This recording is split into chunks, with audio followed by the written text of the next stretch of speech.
Hello YouTube viewers, welcome to my show Rocket Monday.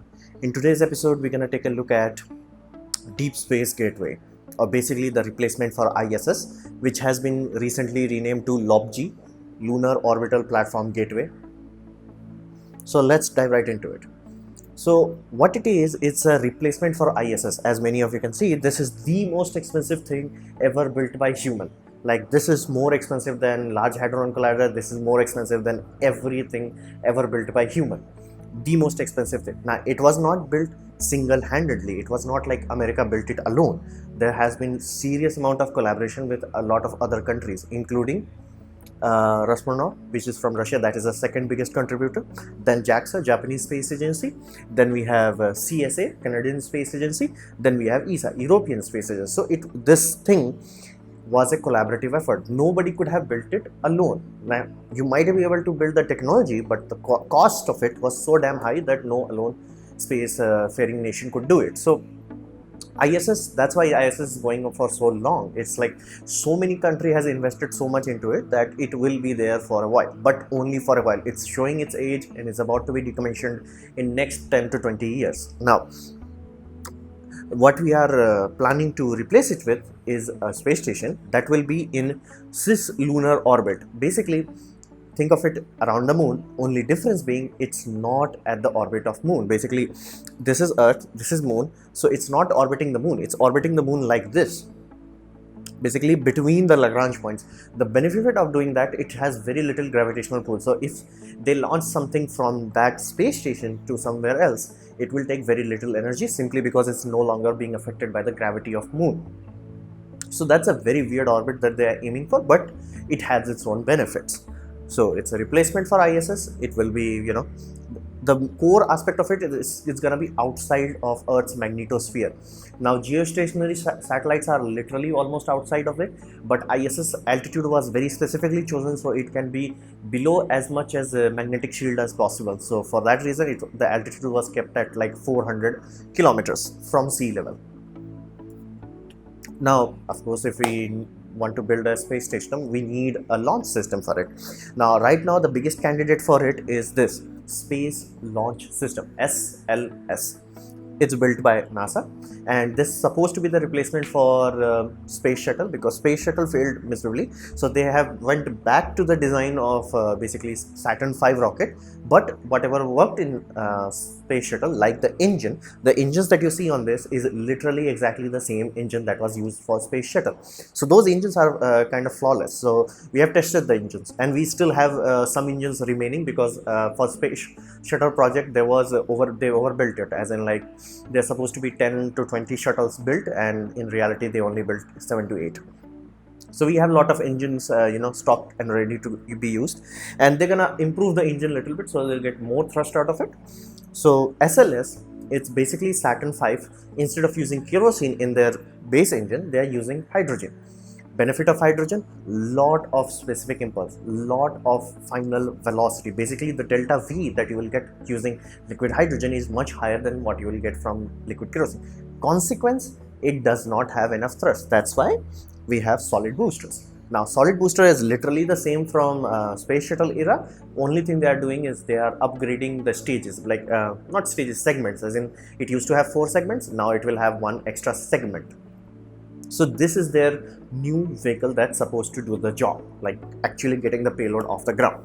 Now, there have been a lot of rumor that BFR might play this role, and it may be, because Trump administration, once they signed this, it's not like only national agency will do it, it's also like private company will compete for this. So for instance, let's say Jeff Bezos' Blue Origin can provide cheaper launch cost, they will go with that. If BFR provides cheaper launch cost, they will go with BFR. So these two are also competing. However, none of them are anywhere near as completion as this is.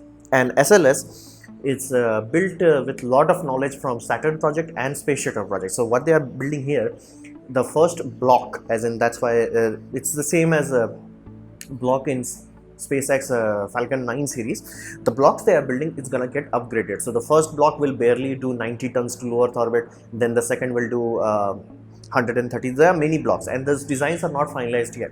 So once they build the first block, then they will upgrade the interstage, then they're gonna upgrade other things. So there is a lot of room to grow. So this system, that's why there are gonna be many versions of this. So these are the launch vehicle for this platform. So what is the station itself? Now you have to understand, it has its own propulsion module. Now because the orbit is not very simple, it's not a very simple orbit, it needs a lot of correction. Now International Space Station also needs a lot of correction. It uses the propulsion that was either in space shuttle or Russian capsule modules. Basically it needs a lot of, like, many tons of fuel per year just to keep it in orbit, because the atmospheric drag is so damn high that it will fall within 2-3 years if it doesn't reboost itself. This, however, will suffer something similar. Now it won't be because of atmosphere, it will be because of other things, like many other things could play a role, like a gravitational tug from moon or gravitational attraction from other celestial bodies, and not to mention flat out other things like solar wind and all of that. So it has its own propulsion module built into it, which will be working on ion propulsion. This was a very important lesson learned from space station, that you should build its own reboosting engine into it. So that's the first module that will be launched. Second, it has better radiation shielding. Many of you might be thinking, why not just send the space shuttle, space station there? The problem with ISS is not built to be, handle the radiation that happens outside of Van Allen belt. Basically, the radiation belt that there is because of radiation that is trapped into the magnetosphere. Outside of that, inside it we are safe, in it we are dead. Outside it, the radiation that is coming from vacuum space is very dangerous. ISS wasn't built with the structure to handle that kind of radiation. This, from day one, is being properly built so it can handle the radiation. ISS taught it what happens to human body in basically zero gravity. Now this will teach us what happens when you have zero gravity plus space radiation, cosmic radiation, gamma radiation, alpha, beta, gamma, everything would be there. So it's being built from ground up to handle that level of radiation. Now, crucial aspect, this is very small. Compared to ISS, it's very small. It has only 4 modules. Propulsion, cargo, and things like that. Logistic module is also there. So this, as you can see, like, and this thing that you are seeing, this is Orion module. This is what NASA's space shuttle replacement is. People will be traveling in this. So what are the pros of this system? Well, it's basically, we have learned what happens to human body in low gravity system, but we have no idea how cosmic radiation interacts with human body. Can human body handle it? Can human body regenerate from it? Can human body be permanently damaged because of it? We have no idea. Like, you can run all the simulation, all the study you can do, but at the end you have to send a human. So this is that idea. And if anything goes drastically wrong, let's say some person gets a heart attack or something happens, something very serious, evacuating from there is super easy, like 3 days barely. And it can support missions on the surface of the moon. The reason why this system is being considered rather than directly going to the Mars is NASA learned a lot from ISS, International Space Station. Now they want to go a step ahead, but they don't directly want to jump to Mars. So from 2020s to 2030s to 40s, they're gonna focus on this lunar system. They're gonna gain a lot more experience about radiation, very specifically it's cosmic radiation. And they're going to learn how that ion propulsion system will work for months and months and months, or sometimes flat out years, and what effects it has on human body. So this is a stepping stone to Mars. It itself is nothing new. It's not groundbreaking, but it is a stepping stone. That's why it was, the older name it had was Deep Space Gateway. Like, it will unlock abilities like asteroid mining could be done if this is built properly. So these are the pros of it. Now, many people, including astronauts from NASA itself, said this is the most stupid thing that ever came out of NASA. And the reason for that, it's very half measured. There is nothing, like, for billions of dollars that gonna be spent on this, you're not gonna get anything out of it. This is half measured. Now, if they had built the space station and they were like, okay, we're gonna spin it, like, to create centrifugal gravity, that could have taught us how little centrifugal force do we need to survive properly. Like, ideally you want 1G, but to get 1G you have to rotate it very fast, or you have to make it very big. Now the space station itself can, right now we don't have the technology to build it very big, but we could have gone in a scenario. Skylab was spun up to generate gravity. In this, we could have easily tested that system, but they are not doing it. So all they are doing is making sure the astronauts die quicker because of lack of gravity. And it's not a frontier. Like, if we can, in 1950s to 80s, if we can imagine and actually go to moon, why we are going to the lunar orbit? There is no tangible benefit. Now you might be like, okay, we can jump from there to Mars. No, you can't do that, simply because the station does not have fuel. That is the second most stupid part. Like, if they had landed on the moon itself, they could have figured out how to do what's called in situ space resource utilization. Basically, make rocket fuel or oxygen or water, whatever they need to survive on the surface based on the solar panels. Basically, solar radiation here is very high, and your solar panels will work 24/7, because some places it has perpetual sunlight. So instead of that, instead of building a place where you can refuel rocket, they built an orbit, in an orbit. And if you might be like, if you go to there, then go to Mars, you are wasting a lot of delta V. There is no tangible benefit of that. Like, you will be better off if you directly went from Earth.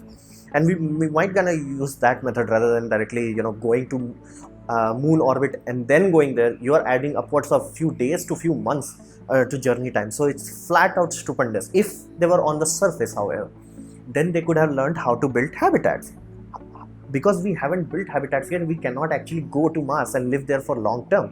For that long term study, we need to know how to build habitats. And it is at a stage where it has no actual benefit. Like, tangibly, we cannot learn how to do in situ utilization, we cannot learn how to make habitats. We do not know what happens to human body in low gravity environment. Now you might say ISS in low gravity. Yes, ISS is at 88% of Earth's gravity. The gravity experienced by ISS is 88%, but because it's in orbit, because it's in free falling, it experiences 0 G. So people inside dies upwards of if you stay there for 2 to 3 years, your body will be compromised beyond repairable abilities. Basically, if you come back from 3 to 4 years in space, then you come back to Earth, you will be having very hard time walking, and your organs might be compromised beyond repairable limits. So we have no idea. And if we stand there, like on the surface, we might have learned how little of gravity human body needs to work properly. People would have been able to sleep properly, because in space sleeping is very difficult. People can't sleep properly because their rhythms are not working properly. They're basically they have to sedate themselves, like a low level sedation, or like it's almost knocking yourself out to trying to sleep, and they sleep in bags. Like, here you can actually stay. Like, the astronauts will be live longer if they went in the moon, if they are on the moon and they cover the habitat, which we have to do on Mars or on moon. If we want to do long-term stay, we will figure it out. Like, we will figure out how much thickness the regolith has to be in order to provide adequate shielding. Is 1 meter enough? Is 2 meter enough? So basically, this whole station inherently serves no actual function. It's not very big. If it was centrifuge based, like if it was rotating, we could have, because now we know that low gravity will kill people. What's the point of having low gravity again? Like, you want to understand what happens to astronaut body using cosmic radiation. Awesome. We need to know that. We need to understand that for humanity to move forward. But you are not doing that. You are doing it. What happens with cosmic radiation plus the low wetness? Maybe human body flat out breaks out. Now they say there is a potential that this might overwhelm us, humans' ability to regenerate. Like, our body heals from damages. It may do that. Again, why you are adding extra complications to people's life? There is no benefit of it. We cannot go to moon then go to Mars without wasting time, and you are not building fuel there, so there is no tangible benefit of doing that. And I like the BFR's idea where they're gonna refuel it in orbit and then go. Just go. Don't waste time to trying to go to the moon. And of course, then you also have to plan your orbit based on where moon is. So all things considered, this is inherently half-assed. Like, there is no, this should be built second. Like, this should be the second thing. Like, first thing should be the lunar base. Then you might have built that, and you will like, okay, if humans needs to, direct access, then that might have served a function. But we have already the technology to land on moon, to figure things out on moon. We have moon rovers, for crying out loud. So doing this is so half-assed. Like, it has no tangible benefit other than the fact that it's going to teach us how quickly cosmic radiation plus low gravity kills human.